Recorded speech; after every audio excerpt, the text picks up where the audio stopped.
ما هو سر نجاح جوردان بارديلا اللي واحد ما يهضر عليه في الوقت الحالي؟ هذا هو سر نجاح تاع جوردان بارديلا.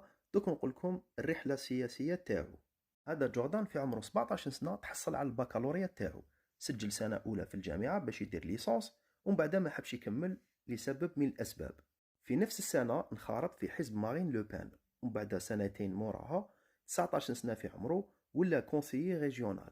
4 سنوات بعدها يعني ولا في عمره 23 سنة رشح نفسه باش يولي ديبوتي أوروبيان، ونجح ولا في عمره 23 سنة ديبوتي أوروبيان. و3 سنوات موراها ولا هو رئيس حزب تاع مارين لوبان اللي هو في الوقت الحالي راهو اغان، في عمره 26 سنة. وهذا مولود في 1995. لو كان يدي الحزب تاعو أغلبية ساحقة يولي وزير الأول هنا في فرنسا. سر النجاح تاعو هي هذه لكم تشوفوا فيها الصديقة تاعو نولوين أوليفيي، اللي يماها لكم تشوفوا فيها هنايا هي أخت تاع مارين لوبان. يتسمى هادي يمات هادي وهادي خت مارين لوبان، وهو صديق تاع هادي. وهو ما حبش يتكلم على الموضوع هذا، قال لهم هادو امور سريه ما نهضرش عليهم.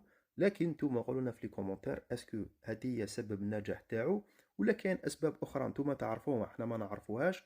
حطوهم لنا في لي كومونتير. تهلاو في روحكم وسلام.